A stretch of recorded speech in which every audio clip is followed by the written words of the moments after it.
Imagine this. I'm 26 years old, living in a small industrial town called Havenford. Work here was never easy, and money always seemed to slip away just as quickly as it came. Since my teenage years, I had learned to rely only on myself. I carried groceries in a supermarket on the edge of town, delivered newspapers at sunrise, washed neighbors' cars. I did anything just to save up for my own needs. Years went by and I kept pushing forward. I studied, I worked night shifts, I took on jobs nobody else wanted, and I saved every single penny.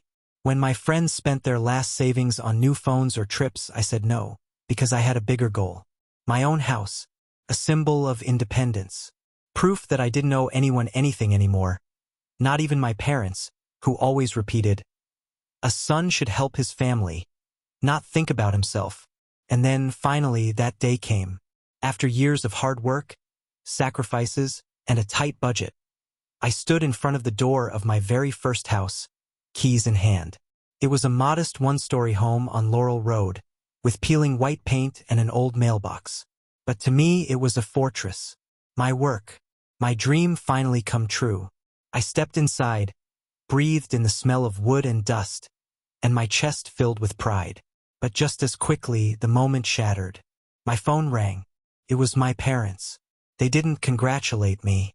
They didn't say, "Well done, we're proud of you." Instead, they said, "You have to help your younger brother." My brother, Tommy, had just graduated high school, and my parents decided he should go to a prestigious college in the capital. The problem was they had no money, and now, instead of celebrating my achievement, they saw me as their only solution. Me and my new house. Sell part of the house, take out a loan, help your brother. You're the oldest. You're obligated. At first, I thought I misheard them. But no, they were serious. To them, it wasn't a request. It was a demand. I sat on the porch, keys still in my hand, and realized the dream I had been working toward for over 10 years was suddenly hanging by a thread. The very people who were supposed to support me saw me only as a source of money for their younger son. And at that moment, I faced a choice. Give in and sacrifice my house for my brother, or, for the first time in my life, say no and protect myself, even if it meant open conflict with my family. This is the story of how I ended up in a legal battle against my own parents. A story of betrayal, of love, of boundaries, and of how sometimes protecting yourself means losing your family. But before we continue, I want to ask you, what would you do? Would you give up your house for your brother? Or would you stand your ground and protect what you worked so hard for? If you're watching this video, let me know in the comments where you're from. Don't forget to hit the like button and subscribe to hear the rest of my story and find out how it all ended. When I think about my childhood, I don't see carefree summer vacations or birthday parties with presents. What I remember are heavy grocery bags, my parents' tired and frustrated faces, and the constant feeling that, even as a kid, I already owed someone something. I was born and raised in a small town called Havenford, where everything revolved around the factory on the edge of town. My dad worked there as a mechanic, my mom in the warehouse. They never hid the fact that money was hard to come by. But they did have one unshakable rule: the oldest son has to help, and that oldest son was me. I was only 12 when my dad looked me in the eye for the first time and said, "Everyone in this family works." That was the day my childhood ended. While other boys shot hoops on the playground after school, I was unloading boxes in Mr. Langley's store or washing neighbors' cars. The pay was small, just a few bucks here and there, but my parents insisted this was how I would learn life. To be honest, I was jealous of my younger brother, Tommy, sometimes. He was 6 years younger than me, and his childhood was completely different. He got new sneakers, he was allowed to hang out with friends, he was spoiled because he's still little. And me? I was the one who carried responsibility, even when I desperately wanted to just be a kid. I'll never forget one day when I was 14. I stood in line at the bakery, holding the $10 I had saved after a whole week of odd jobs. $10, my first real savings. I dreamed of buying a second-hand basketball uniform I'd been wanting for months. But when I got home, my mom looked at the money and said, "Tommy needs new notebooks for school. You understand, don't you? He's the younger one." And just like that, my money was gone. That was the first time I tasted real bitterness, the realization that everything I worked for was never truly mine. But that bitterness became fuel. That day I made myself a promise. When I grew up, I'd build my life on my own terms. I'd never again let anyone decide what I did with what I earned. In high school, I worked almost non-stop. Mornings were for classes, afternoons at the gas station, evenings washing cars or delivering newspapers. The exhaustion was brutal, but so was the satisfaction of knowing I was growing stronger. I was learning how to rely only on myself. My friends used to laugh at me. "Why are you working like a grown man? Live a little." But I knew I couldn't live a little. I had a goal, to save enough so that one day I'd wake up not in my parents' house, under their constant criticism, but in a place I could call my own. The hardest part wasn't the work. It was the lack of gratitude. The more I did, the more my parents demanded. My efforts became the new normal. My mom would sometimes say, "One day, you'll thank us for teaching you responsibility." But I didn't feel thankful. I felt empty. When I turned 18, I enrolled in the local college. That was a small victory for me. But even then, the pattern repeated, classes by day, work by night. I waited tables in a bar on Main Street, cleaned offices in the early mornings, picked up any shifts I could get. Every paycheck, I slipped a few dollars into an envelope I hid under my mattress. That envelope was my secret, my hope. Over the years, it grew into my freedom. By the time I turned 25, I finally opened a bank account and transferred all the money I had saved. My hands shook as I signed the papers for the down payment on a house. To anyone else, it was just a transaction. But for me, it was proof that I could do it. That all the boxes I carried, the nights I went without sleep, the times I said no to myself weren't for nothing. And when I held the keys to that little house on Laurel Road, I knew it wasn't just four walls and a roof. It was my life, my victory, my independence. What I didn't know then was that those keys would soon become the reason for the biggest conflict of my life. The first few months after buying my house felt like a dream. Every time I walked through the door, I felt freedom. Freedom to make decisions without anyone's control. Freedom to live by my own rules. But happiness, I would soon learn, doesn't last forever. One afternoon, I opened my mailbox and found a letter. It was neatly tucked inside an envelope, written in my mother's familiar, yet strangely distant handwriting. I tore it open, expecting a casual check-in. "How's work? How's the house?" But instead, it hit me like a punch in the chest. A demand. They wanted me to sell part of my house or take out a loan, to pay for my younger brother Tommy's college tuition. I read the letter over and over again, unable to believe what I was seeing. "Are you serious?" I thought. I spent years saving every dollar, building this dream brick by brick. This house was mine, not some family bank account. But to them, my independence wasn't a victory. It was just another resource they felt entitled to. The next day, I met them at a rundown cafe on the edge of Havenford. My dad sat stiffly at the table, his stare sharp as a knife, while my mom crossed her arms in that familiar way that always meant judgment was coming. They greeted me with silence, silence that spoke louder than any words. Finally, my mom leaned forward and said, "We're here to talk. Tommy got into the university. We need your help. We believe it's your responsibility to contribute." I took a deep breath, trying to stay calm. "Explain to me why you think I owe this. I worked for this house, I poured my savings into it. Why should that be used for someone else's education?" My dad cut in sharply. "You had our support growing up. We paid for your needs, your schooling. Now it's your turn to step up for your brother. That's what responsibility means." I felt anger bubbling inside me.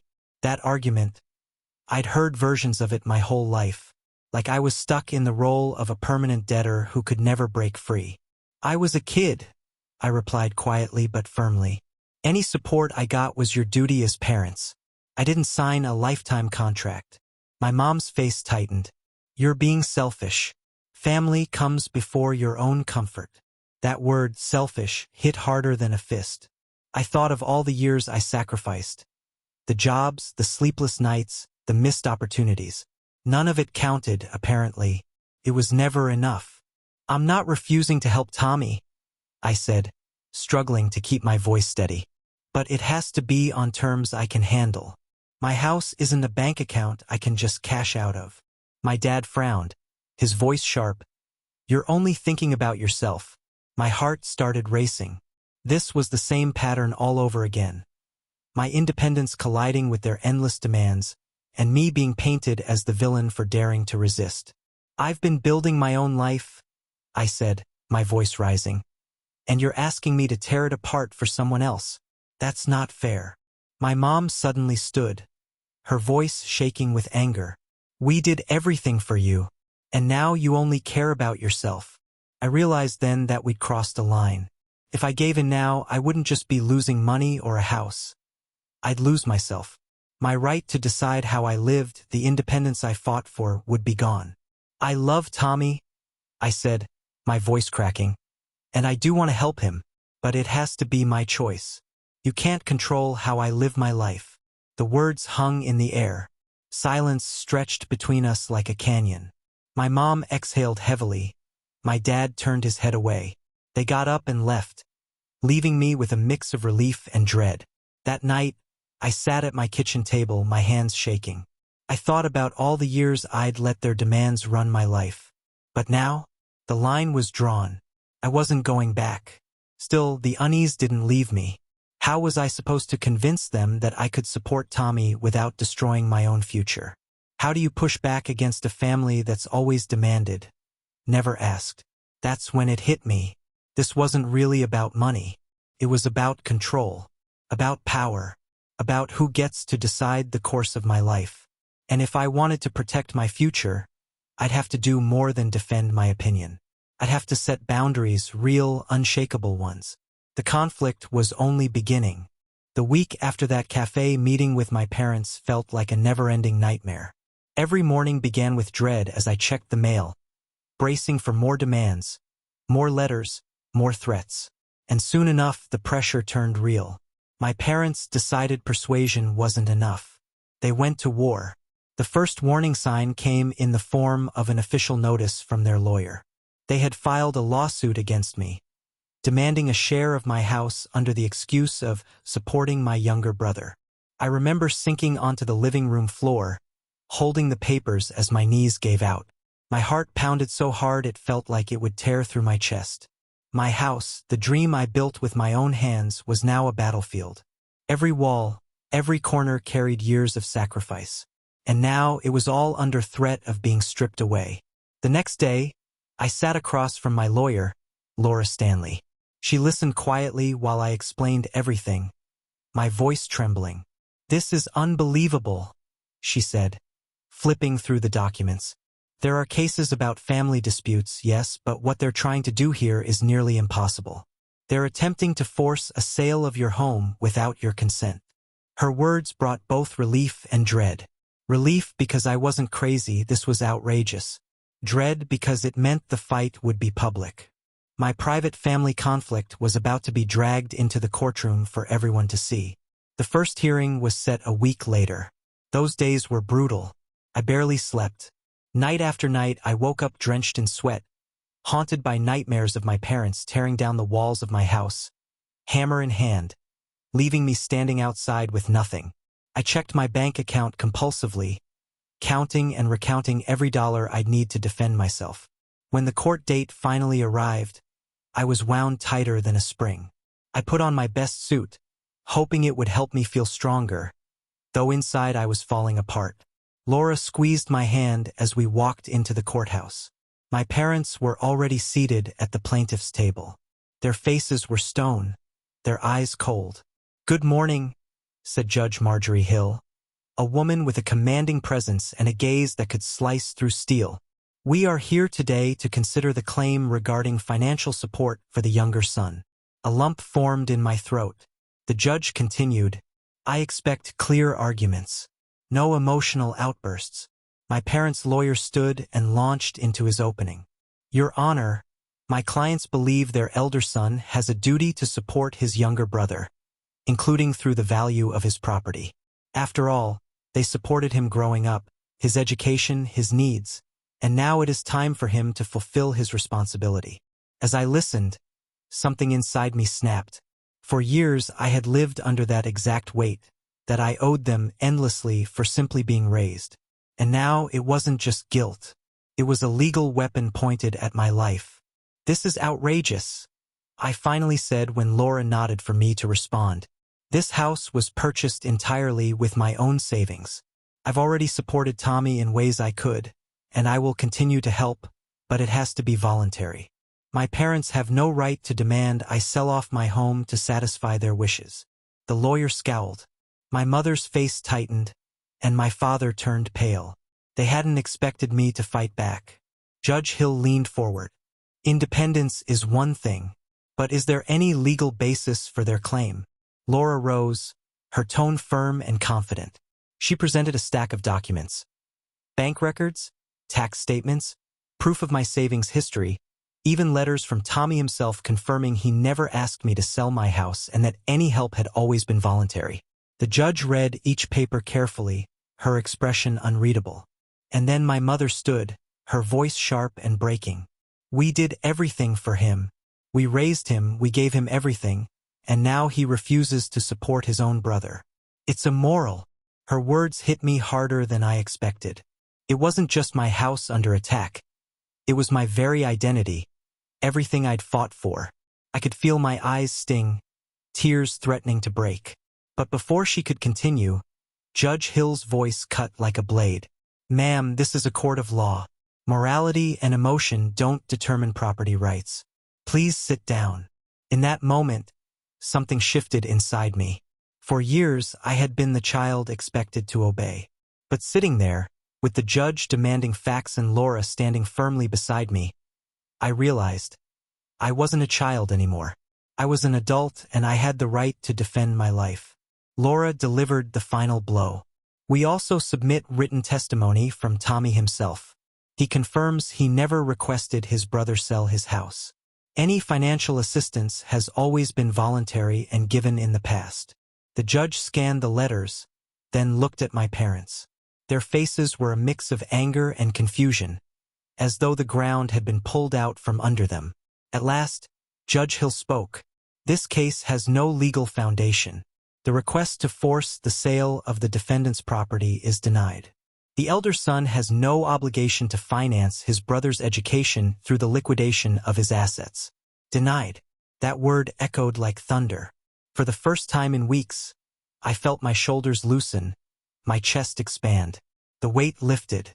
My parents' faces fell as they realized the battle was lost. As they walked out of the courtroom, I stayed seated with Laura. The house was still mine, the law was on my side. But deep down, I knew something else.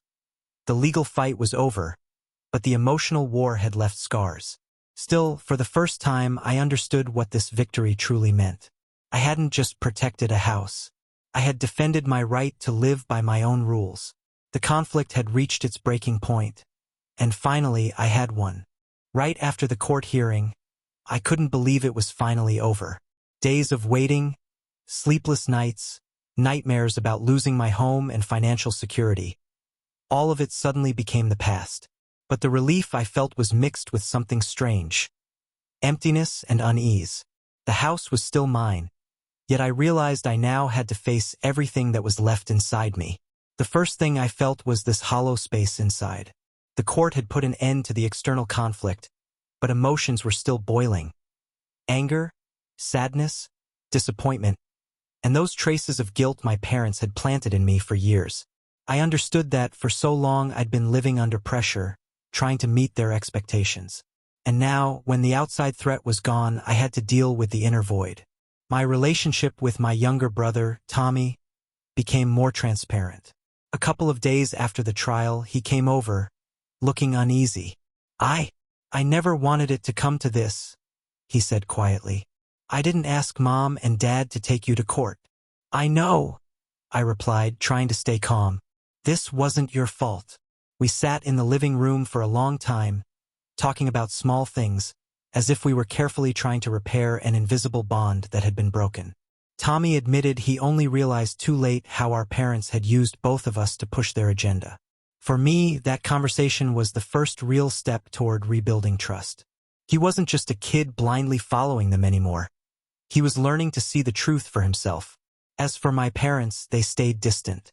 My mom sent me a short message, calling it a temporary misunderstanding. My dad didn't even try to reconnect. That's when I realized the painful truth. Reconciliation wasn't possible unless they were willing to own up to their mistakes. The court had settled the legal side, but the emotional distance was still there. In the days right after the trial, I turned inward. I walked around the house, looking at every room, every little repair I had done. Every shelf, every corner, every detail felt like a symbol of my right to live my own life. The house was no longer a source of fear. It became a real sanctuary, a place where I was finally in control. I also knew I needed to keep working on myself. Therapy sessions with Dr. Russell helped me process the leftover guilt. I was learning to separate true responsibility from toxic guilt. Years of manipulation had left deep scars, and healing wouldn't come overnight. But with each passing day, I felt stronger. Work became another anchor. My colleagues noticed the change in me, more confident, more present. The promotion I received shortly after wasn't just a financial reward. It was a sign that I had earned recognition on my own terms.